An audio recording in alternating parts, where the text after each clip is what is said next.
രാജ്യസഭയിൽ പ്രധാനമന്ത്രി സംസാരിക്കുകയാണ്. തത്സമയത്തിലേക്ക്. जो भी योगदान है इसके लिए मैं उनका भी आभार व्यक्त करता हूं.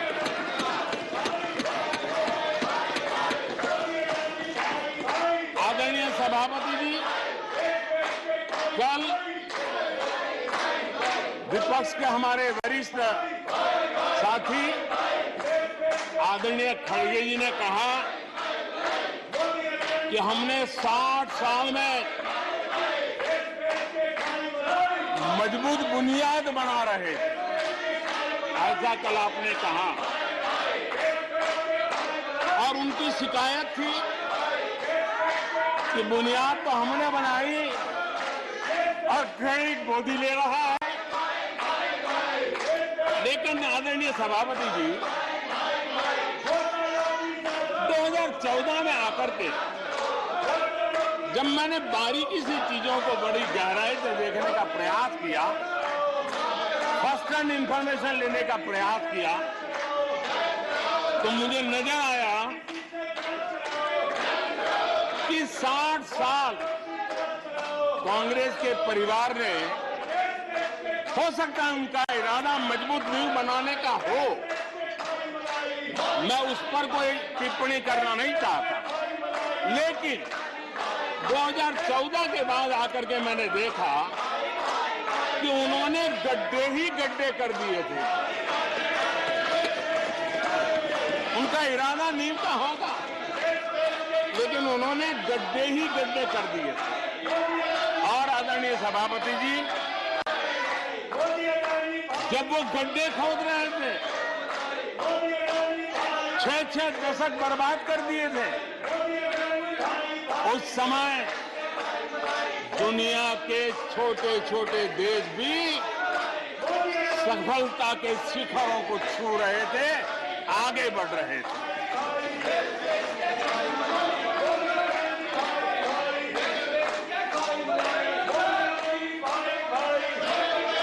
आदरणीय सभापति जी, उनका तो वो साल इतना अच्छा माहौल था कि पंचायत से लेकर के पार्लियामेंट तक उन्हीं की दुनिया चलती थी. इतना देश भी अनेक आशा अपेक्षाओं के साथ आंख बंद करके उनका समर्थन करता था. लेकिन उन्होंने इस प्रकार की कार्यशैली विकसित की, इस प्रकार का कल्चर विकसित किया कि जिसके कारण वे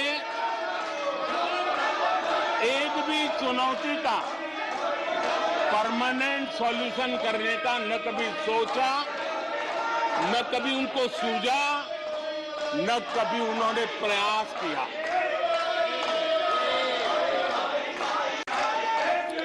वे बहुत हो हल्ला हो जाता था तो चीजों को छू लेते थे, टोकनिज्म कर लेते थे और फिर आगे चले जाते थे. समस्याओं का समाधान करना ये उनका दायित्व था.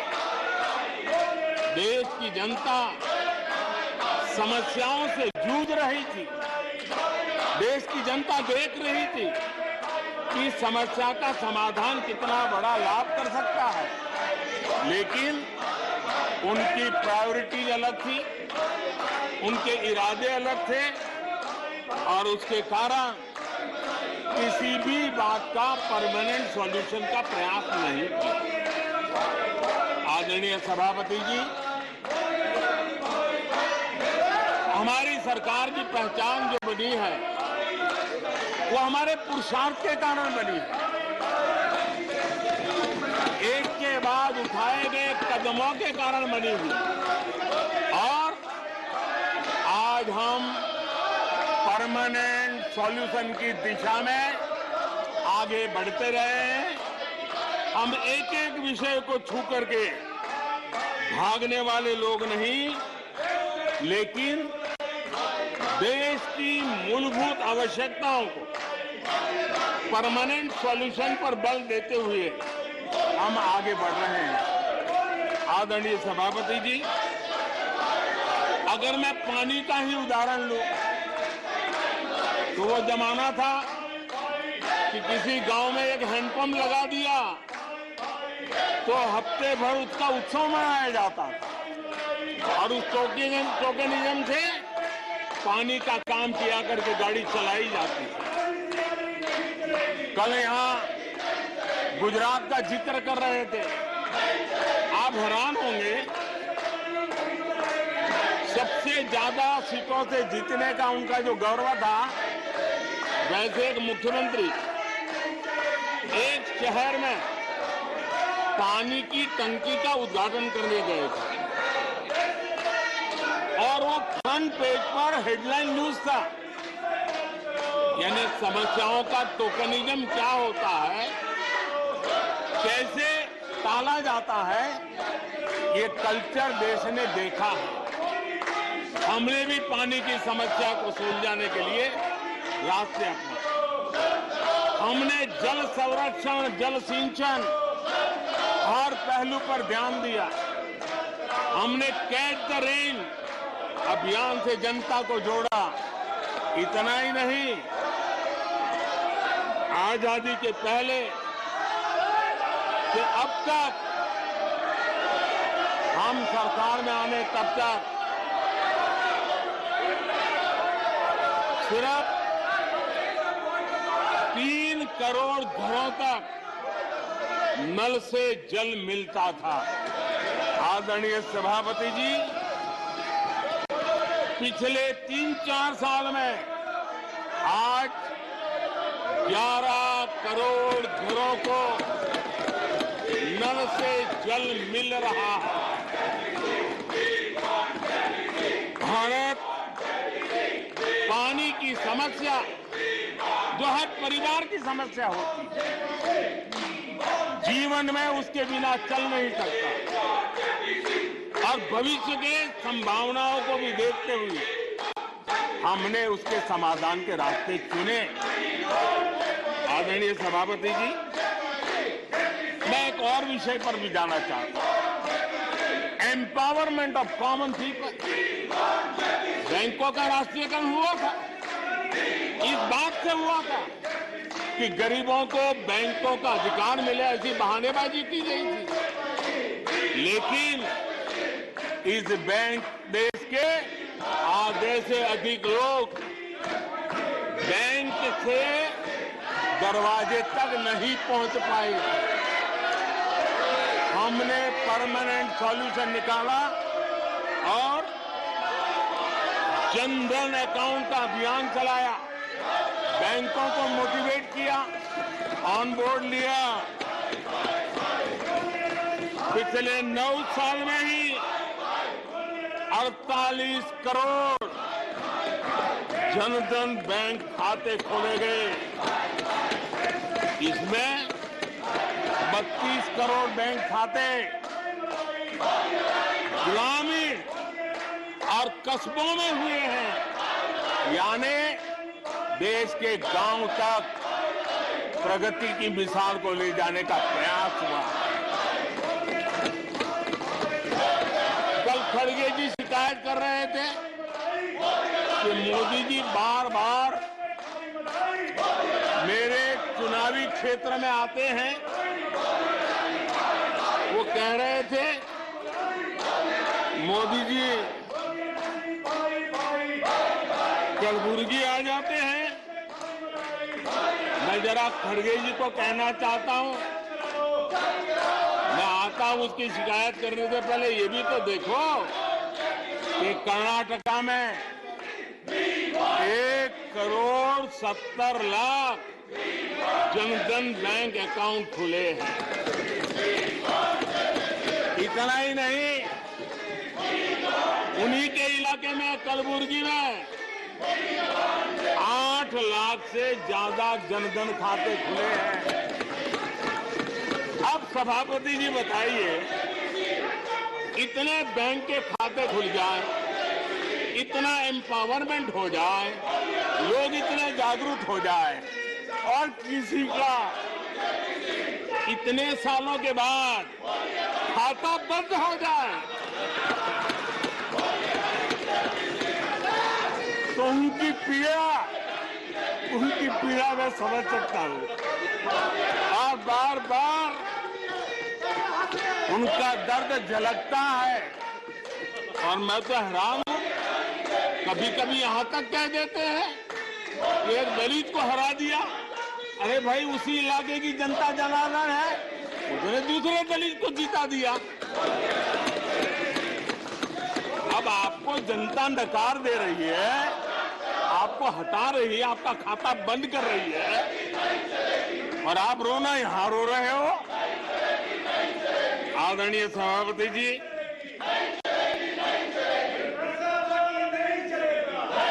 जनधन, आधार, मोबाइल, ये जो त्रिशक्ति है और उसने सीधा डायरेक्ट बेनिफिट ट्रांसफर, उस योजना के तहत पिछले कुछ वर्षों में 27 लाख करोड़ रुपया इस देश के नागरिकों के बैंक खातों में ट्रांसफर किया, हितधारकों के खातों में ट्रांसफर किया है। और मुझे खुशी है कि डायरेक्ट बेनिफिट ट्रांसफर, ये टेक्नोलॉजी का उपयोग करने के कारण इस देश के 2 लाख करोड़ रुपए से ज्यादा पैसे जो किसी इकोसिस्टम के गलत हाथों में जाता था, वो बच गया है। देश की बहुत बड़ी सेवा की है। और मैं जानता हूं, जिस इकोसिस्टम के सागरिकों को, चेले चपाटों को जो 2 लाख करोड़ की ऐसी फायदे मिलते रहते थे, उनका चिल्लाना भी बहुत स्वाभाविक है।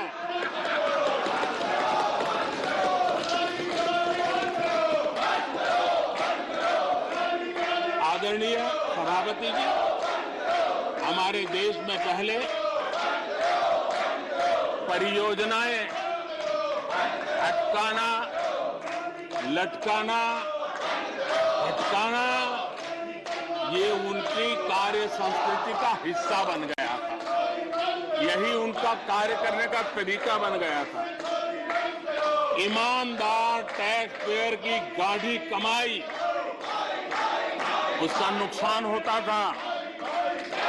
हमने टेक्नोलॉजी का प्लेटफॉर्म तैयार किया, पीएम गति शक्ति मास्टर प्लान लेकर के आए और 1600 लेयर में डेटा के माध्यम से इंफ्रास्ट्रक्चर को, प्रोजेक्ट्स को गति देने का काम हो रहा है। जो योजनाएं बनाने में महीनों लग जाते थे, वो आज सप्ताहों के भीतर भीतर उसको आगे बढ़ा दिया जाता है, क्योंकि आधुनिक भारत के निर्माण के लिए इंफ्रास्ट्रक्चर का महत्व हम भली भांति समझते हैं, स्केल का भी महत्व समझते हैं, स्पीड का भी महत्व समझते हैं और टेक्नोलॉजी के माध्यम से परमानेंट सॉल्यूशन और परमानेंट एस्पिरेशन का एड्रेस करने का प्रयास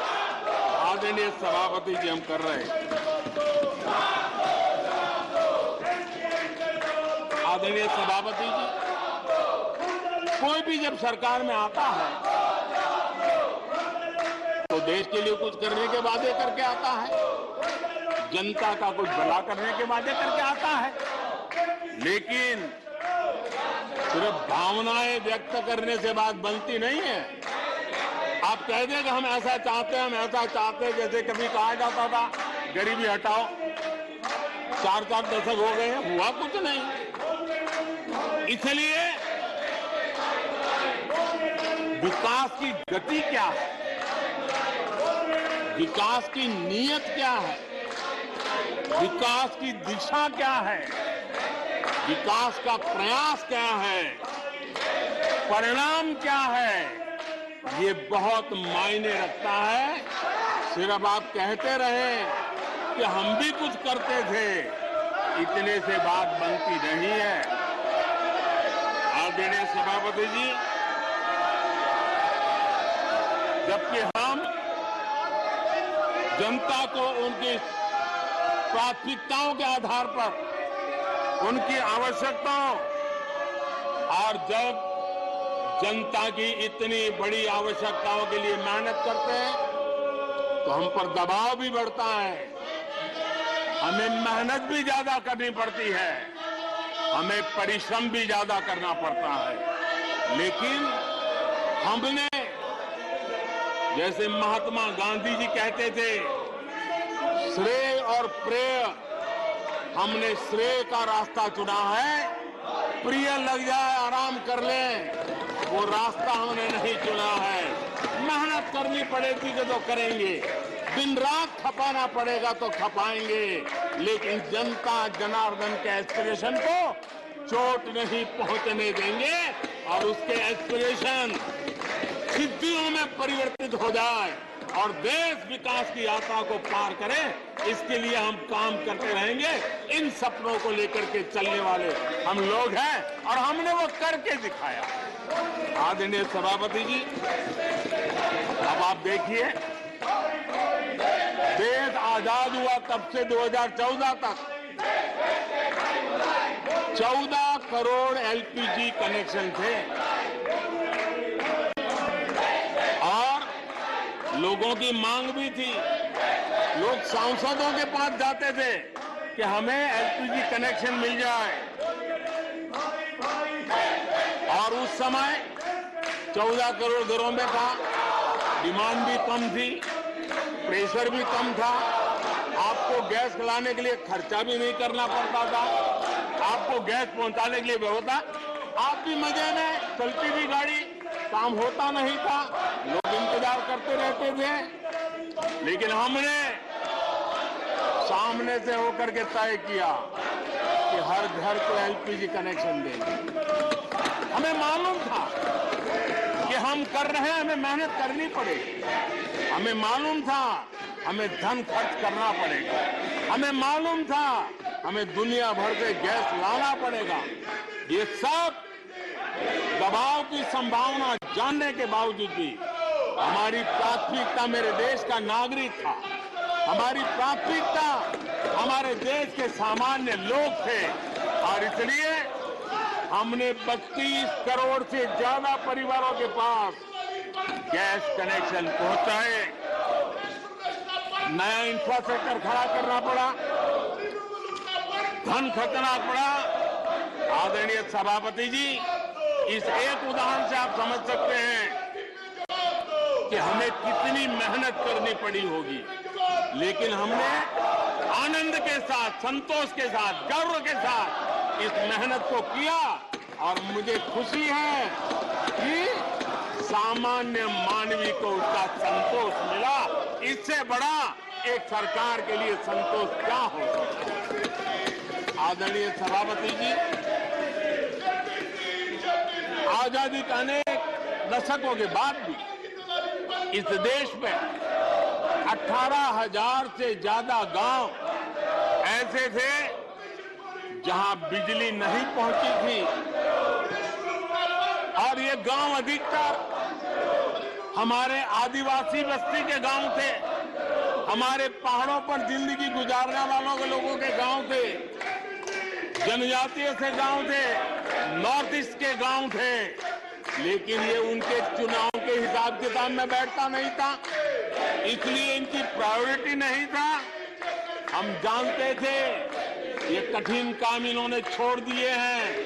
हमने कहा हम तो मक्खन पे लकीर करने वाले नहीं, पत्थर पे लकीर करने वाले लोग हैं। हम इस चुनौती को भी उठाएंगे, हम इस चुनौती को भी उठाएंगे, और हमने हर गांव में बिजली पहुंचाने का संकल्प उठाया। समय सीमा में 18,000 गांवों में बिजली पहुंचाई, और उस चुनौतीपूर्ण काम करने के पीछे गांवों में एक नई जिंदगी की अनुभूति हुई, उनका विकास तो हुआ, लेकिन सबसे बड़ी बात हुई देश की व्यवस्था पर उनका विश्वास बढ़ा। और विश्वास बहुत बड़ी ताकत होती है। जब देश के नागरिकों का विश्वास बनता है तब वो लाखों करोड़ों गुना एक सामर्थ्य में परिवर्तित हो जाता है। वो विश्वास हमने जीता है और हमने मेहनत की, हमें मेहनत पड़ी, लेकिन मुझे खुशी है कि उन दूर दराज के गांवों को आजादी के इतने सालों के बाद नई आशा की किरण दिखाई दी, संतोष का भाव प्रकट हुआ और वो आशीर्वाद आज हमें मिल रहे हैं। आदरणीय सभापति जी, पहले की सरकारों में कुछ घंटे बिजली आती थी, कहने को तो लगता था बिजली आ गई, गांव के बीच में खंभा डाल दिया तो हर साल उसकी संवत्सरी मनाते थे, फलानी तारीख को खंभा डाला गया, बिजली तो आती नहीं थी। आज बिजली पहुंची इतना ही नहीं, औसत हमारे देश में 22 घंटे बिजली देने के प्रयास में हम सफल हुए। हमें इस काम के लिए नई ट्रांसमिशन लाइनें लगानी पड़ी, हमें नए ऊर्जा उत्पादन के लिए काम करना पड़ा, हमने सौर ऊर्जा की ओर जाना पड़ा, हमें रिन्यूएबल एनर्जी का नए क्षेत्र खोजने पड़े। हमने लोगों को उनके भाग्य पर नहीं छोड़ दिया, राजनीतिक फायदे घाटे की बात नहीं सोची, हमने देश का आने वाली कल उज्जवल बनाने का रास्ता चुना। हमने खुद के लिए दबाव बढ़ाया, लोगों की मांग बढ़ने लगी, दबाव बढ़ने लगा, हमने मेहनत वाला रास्ता चुना और इसके नतीजे आज देश देख रहा है। देश ऊर्जा के क्षेत्र में प्रगति की ऊंचाइयों को प्राप्त कर रहा है। आदरणीय सभापति जी,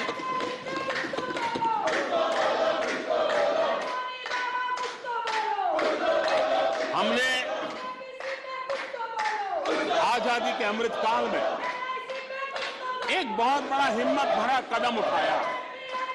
मैं जानता हूं ये आसान नहीं है, हमें बहुत मेहनत करनी पड़ेगी और वो रास्ता हमने चुना है सैचुरेशन का। हर योजना के जो लाभार्थी है 100% लाभ कैसे पहुंचे, 100% लाभार्थियों को लाभ पहुंचे, बिना रोक टोक के लाभ पहुंचे। और मैं कहता हूं अगर सच्चा पंथ निरपेक्षता है तो यही है, सच्चा सेक्युलरिज्म है तो यही है।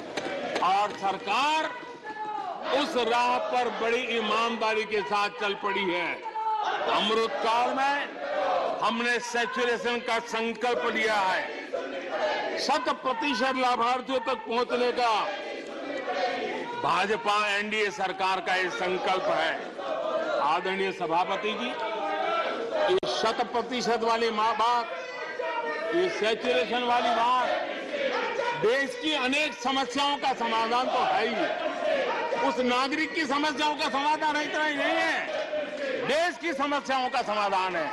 एक ऐसी नई कार्य संस्कृति को लेकर के हम आ रहे हैं जो देश में मेरा तेरा अपना पराया उन सारे भेदों को मिटाने वाला रास्ता है, सैचुरेशन वाला हम लेकर के आए। सैचुरेशन तक पहुंचने का मतलब होता है भेदभाव की सारी गुंजाइशें खत्म करना। जब डिस्क्रिमिनेशन रहता है तब करप्शन को भी संभावना मिलती है। कोई कहेगा मुझे जल्दी दो, तो कहता है इतना दोगे तो दूंगा, लेकिन 100% जाना है तो उसको विश्वास होता है भले इस महीने मुझे नहीं पहुंचा, 3 महीने के बाद पहुंचेगा, लेकिन पहुंचेगा, विश्वास बढ़ता है।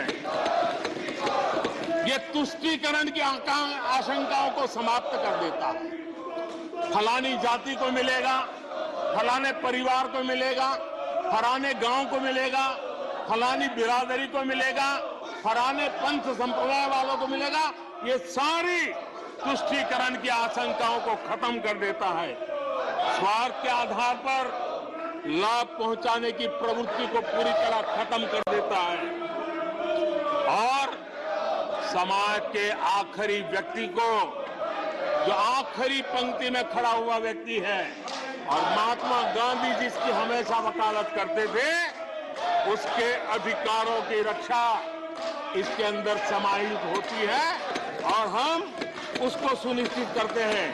और सबका साथ सबका विकास, ये मतलब यही है कि 100% उनके हकों को पहुंचाना।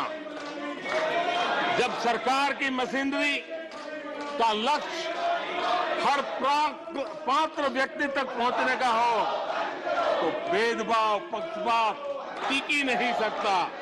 इसलिए हमारा ये 100% सेवा अभियान, सोशल जस्टिस, सामाजिक न्याय, इसका बहुत बड़ा सशक्त माध्यम है। यही सामाजिक न्याय की असली गारंटी है। यही सच्ची पंथ निरपेक्षता है, यही सच्चा सेकुलरिज्म है। हम देश को विकास का ये मॉडल दे रहे हैं जिसमें हितधारक सबको उनके हक मिले। देश हमारे साथ है। कांग्रेस को बार बार देश नकार रहा है, लेकिन कांग्रेस और उसके साथी अपनी साजिशों से बाज नहीं आते हैं और जनता ये देख भी रही है और उनको हर मौके पर सजा भी देती रही। आदरणीय सभापति जी, हमारे देश की आजादी में 1857 से लेकर के स्वतंत्र संग्राम का कोई भी दशक उठा लीजिए, हिंदुस्तान का कोई भी भूभाग उठा लीजिए, मेरे देश की आजादी की लड़ाई में मेरे देश के आदिवासियों का योगदान स्वर्णिम पृष्ठ से भरा पड़ा हुआ है। गर्व होता है देश को कि मेरे आदिवासी भाइयों ने आजादी के महात्म्य को समझा था, लेकिन दशकों तक मेरे आदिवासी भाई विकास से वंचित रहे और विश्वास का सेतु तो कभी बन ही नहीं पाया। आशंकाओं से भरी हुई व्यवस्था बनी और उन नौजवानों के मन में बार बार सरकारों के लिए सवाल उठते चले गए, लेकिन उन्होंने सही नियत से काम किया होता, नेक नियत से काम किया होता, आदिवासियों के कल्याण के प्रति समर्पण भाव से काम किया होता, तो आज 21वीं सदी के तीसरे दशक में मुझे इतनी मेहनत नहीं करनी पड़ती, लेकिन उन्होंने नहीं किया। अटल बिहारी वाजपेयी की सरकार थी, पहली बार इस देश में आदिवासियों के विकास के लिए अलग मंत्रालय बना, पहली बार आदिवासियों के कल्याण के लिए, भलाई के लिए, विकास के लिए अलग बजट की व्यवस्था हुई। आदरणीय सभापति जी, हमने 110 जिलों को आकांक्षी जिलों के रूप में आइडेंटिफाई किया, जो विकास में पीछे रह गए, सामाजिक न्याय जैसे महत्व का है, एवं भौगोलिक रूप से भी जो पीछे रह गए हैं उनको न्याय दिलाना उतना ही आवश्यक होता है। और इसलिए हमने 110 आकांक्षी जिले और 110 में आधे से अधिक वो इलाके हैं जहां बहुल जनसंख्या जनजातीय है, मेरे आदिवासी भाई बहन रहते हैं। 3 करोड़ से ज्यादा आदिवासी भाइयों को इसका सीधा लाभ मिला है, उनके जीवन में बदलाव आया है। इन क्षेत्रों में शिक्षा, स्वास्थ्य, इंफ्रास्ट्रक्चर, इसमें अभूतपूर्व सुधार हुआ है, क्योंकि हमने 110 जिलों पर विशेष फोकस किया है, उनका रेगुलर मॉनिटरिंग कर रहे हैं। यहां पर हमारे कुछ माननीय सदस्यों ने ट्राइबल सब प्लान की बात का जिक्र किया था। मैं ऐसे साथियों का अनुरोध करता हूं कि जरा समय निकाल करके किसी पढ़े लिखे व्यक्ति की मदद लेकर के बैठिए, जो बजट को अध्ययन कर सकता है, थोड़ा समझा सकता है, और आप देखेंगे तो पता चलेगा कि बजट में शेड्यूल्ड ट्राइब कंपोनेंट फंड्स, इसके तहत 2014 के पहले की तुलना में 5 गुना अधिक वृद्धि हुई है।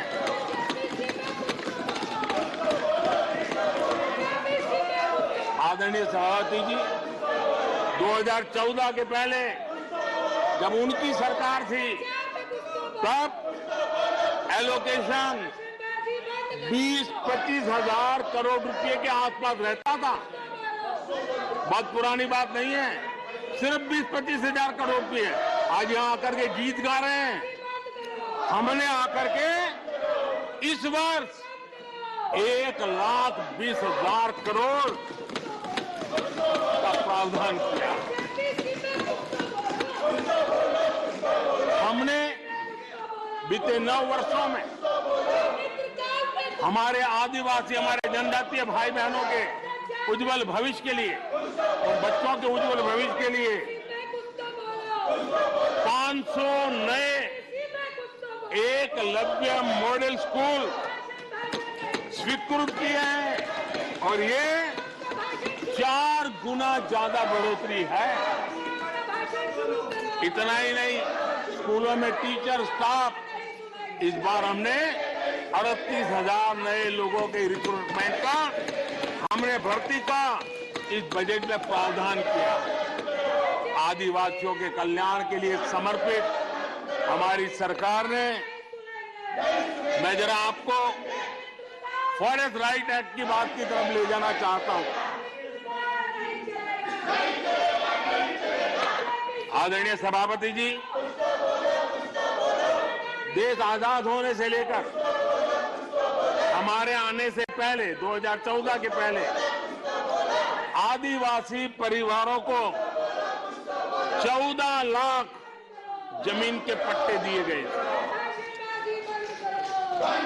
पिछले 7-8 वर्षों में हमने 7 लाख नए पट्टे दिए। यह अभूतपूर्व काम हुआ है। हमारे आने से पहले 23,000 सामुदायिक पट्टे दिए गए थे, 23,000। हमारे आने के बाद 80,000 से अधिक सामुदायिक पट्टे दिए गए हैं। लिप सिंपैथी बता करके आदिवासियों की भावनाओं के साथ खेलने के बजाय अगर कुछ किया होता तो आज मुझे इतनी मेहनत न करनी पड़ती और ये काम पहले आराम से हो जाता, लेकिन ये उनकी प्रायोरिटी में नहीं था। आदरणीय सभापति जी, इनकी अर्थनीति, उनकी समाज नीति, उनकी राजनीति वोट बैंक के आधार पर ही चलती रही और उसके कारण समाज की जो बेसिक ताकत होती है, स्वरोजगार के कारण देश की आर्थिक गतिविधि बढ़ाने वाला जो सामर्थ्य होता है, इन्होंने हमेशा नजरअंदाज कर दिया। उनको वो इतने छोटे लगते थे, इतने बिखरे हुए लगते थे, तो उसका उनको कोई मूल्य ही नहीं था। जो छोटे छोटे काम में जुड़े हुए, जो स्वरोजगार के ऊपर समाज पर बोझ बने बिना समाज में कुछ न कुछ वैल्यू एडिशन करते हैं, उनके प्रति दुर्लक्ष्य किया गया। छोटे काम में जुटे इन करोड़ों लोगों को भुला दिया गया। मुझे गर्व है कि मेरी सरकार ने रेहड़ी वाले, ठेले वाले, फुटपाथ पर व्यापार करने वाले लोगों की सुन ले। ब्याज के चक्कर में जिनके जीवन तबाह हो जाते थे, दिन भर का पसीना ब्याज खोरों के घर जाकर के चुकाना पड़ता था, उन गरीबों की चिंता हमने की, उन रेहड़ी ठेले पटरी वालों की चिंता हमने की। और आदरणीय सभापति जी, हमने इतना ही नहीं, हमारे विश्वकर्मा समुदाय जो समाज निर्माण के अंदर एक भूमिका देते हैं, जो अपने हाथ से औजार की मदद से कुछ न कुछ सृजन करते रहते हैं, समाज की आवश्यकताओं की बहुत बड़ी मात्रा में पूर्ति करते हैं। चाहे हमारा बंजारा समुदाय हो, चाहे हमारे गुमंत जाति के लोग हैं, हमने उनकी चिंता करने का काम किया है। पीएम स्वनिधि योजना हो, पीएम विश्वकर्मा योजना हो, जिसके द्वारा हमने समाज के इन लोगों की मजबूती के लिए काम किया है, उनके सामर्थ्य को बढ़ाने के लिए काम किया। आदरणीय सभापति जी, आप तो स्वयं किसान पुत्र हैं। इस देश के किसानों के साथ क्या बीती है, ऊपर के कुछ एक वर्ग को संभाल लेना और उन्हीं से अपनी राजनीति चलाए रखना, यही सिलसिला चला। इस देश की कृषि की सच्ची ताकत छोटे किसानों में है। 1 एकड़ 2 एकड़ भूमि का वो बड़ा मुश्किल से 80-85% इस देश का ये वर्ग है। इन छोटे किसान उपेक्षित थे, उनकी आवाज कोई सुनने वाला नहीं था। हमारी सरकार ने छोटे किसानों पर ध्यान केंद्रित किया, छोटे किसानों को फॉर्मल बैंकिंग के साथ जोड़ा। आज साल में 3 बार सीधे पीएम किसान सम्मान निधि छोटे किसान के खाते में जमा होती है। इतना ही नहीं, हमने पशुपालकों को भी बैंकों से जोड़ा, हमने मछुआरों को बैंकों से जोड़ा और उनको ब्याज में रियायत दे करके उनके आर्थिक सामर्थ्य को बढ़ाया, ताकि वो अपना व्यवसाय विकसित कर सके, अपने क्रॉप पैटर्न को बदल सके, अपने उत्पादित किए हुए माल को रोक करके उचित दाम मिलने पर बाजार में ले जा सके, उस दिशा में हमने काम किया। आदरणीय सभापति जी, हम जानते हैं हमारे देश के बहुत सारे किसान ऐसे हैं कि जो बरसाती पानी पर उनको गुजारा करना पड़ता है। सिंचाई की व्यवस्था पिछली सरकारों ने की नहीं। हमने और देखा है कि ये छोटे किसान पानी बरसाती के भरोसे जीने वाले मोटे अनाज की खेती करते हैं, पानी होता नहीं है। ये मोटे अनाज की खेती करने वाले किसानों को हमने विशेष स्थान दिया। हमने यूएन को लिखा कि मिलेट ईयर मनाइए, दुनिया में भारत के मोटे अनाज की एक ब्रांडिंग बने, मार्केटिंग बने और उसके सुविचारित रूप से अब उस मोटे अनाज को श्री अन्न के रूप में, जैसे श्रीफल का महात्मा है, वैसे ही श्री अन्न का महात्मा बने और छोटे किसान जो पैदावार करते हैं उनको उचित दाम मिले, ग्लोबल मार्केट मिले, देश में क्रॉप पैटर्न में परिवर्तन आए। और इतना ही नहीं, ये मिलेट सुपर फूड है, पोषण के लिए बहुत बड़ी ताकत है। हमारे देश के नई पीढ़ी को पोषण की समस्या के समाधान में भी ये काम आए, जो मेरे छोटे किसान को भी मजबूत करेगा।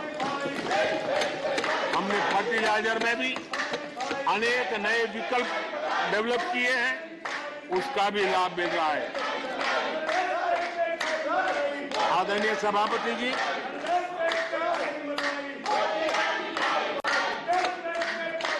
हमें बड़े कन्विक्शन के साथ मैं मानता हूं कि जब निर्णय प्रक्रिया में माताओं बहनों की भागीदारी बढ़ती है तो परिणाम अच्छे मिलते हैं, जल्दी मिलते हैं और निर्धारित लक्ष्य को प्राप्त करने वाले होते हैं। और इसलिए माता बहनों की भागीदारी बढ़े, वे निर्णय प्रक्रिया में हमारे साथ जुड़े, उस दिशा में महिला सशक्तिकरण को लेकर के, महिलाओं के नेतृत्व के विकास के लिए हमारी सरकार ने प्राथमिकता दी है। सदन में हमारे एक माननीय सदस्य ने कहा कि महिलाओं को टॉयलेट देने से क्या महिलाओं का विकास हो जाएगा? हो सकता है उनका ध्यान सिर्फ टॉयलेट पे गया हो, वो उनकी कठिनाई होगी, लेकिन मैं जरा बताना चाहता हूं, मुझे इस बात का गर्व है और मैं गर्व अनुभव करता हूं क्योंकि मैं राज्य में रह करके आया हूं, मैंने गांव में जिंदगी गुजार के आया हूं। मुझे गर्व है कि 11 करोड़ शौचालय बना करके